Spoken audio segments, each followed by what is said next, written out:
स्वाधीनता संग्राम इतिहास रे जोड़ी होइतिबा एक गाँ पुरी जिलार डेलांग ब्लॉक अंतर्गत बेरबोई ग्रामर कथा कहउछंती प्रकृति बंधु विश्वजित परिडा। नमस्कार। हम गाँ गोटे ऐतिहासिक गाँ जोटी की महात्मा गांधी 1938 मसीह आसी आम गाँव लोक संख्या 5000 आमर 11टी वार्ड अच्छी एठी पहुंचा कले आपण खोर्धा रोड रेल स्टेशन को आसिया परे डेलांग स्टेशन ओल्लै 1.5 किलोमीटर आसला परे बेरबोई गाँ पड़िबो।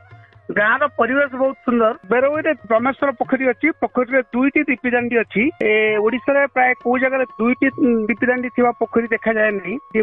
जातिर पिता महात्मा गांधी 1938 मसीहा आसिले मार्च 25 रु मार्च 31 तारिख 7 दिन मध्य रही ओडिशा कौन स्थान में गांधी सर्वाधिक रही काल ये सहित राजेंद्र प्रसाद सरदार वल्लभ भाई पटेल आचार्य कृपालिनी अबुल कलाम आजाद एम सब आसिले। गांधी सेवा संघ चतुर्थ अधिवेशन बेरबोई होता गांधी ये आसते।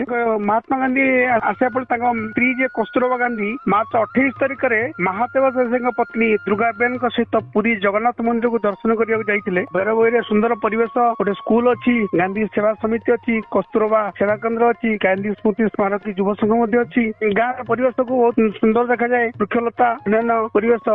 बेरबोई गाँ से स्वाधीनता संग्रामी अच्छा जयकृष्ण नायक बामंत्रण स्वाधीनता समय असहयोग आंदोलन में जोग देते। बेरबोई गोटे ऐतिहासिक प्रसिद्ध गाँ एटी प्रतिवर्ष अक्टोबर 2 तारिख गांधी जयंती रे विभिन्न नेता मैंने आसी गांधी स्टाच्यू अच्छी सेठी फुलमाल दियंती। गाँ को मुझे बहुत भल पाए जोटी गाँव आसी मुझे पहुंचा चेष्टा करे। प्रतिवर्ष बेरबोई मेलन हुए जी जो मेलन समय आसिक मैंने एकाठी हुंती और भाईचारा पर्व मेलन को एकाठी हुई आनंद उल्लास काटती। आपण मैंने जी जो रहते निज गाँ को भूली न जाई गाँ भीतर को आसतु भाईचारा पर्व बांटतु गाँव संस्कृति को पुनर्जीवित करने को चेष्टा करते।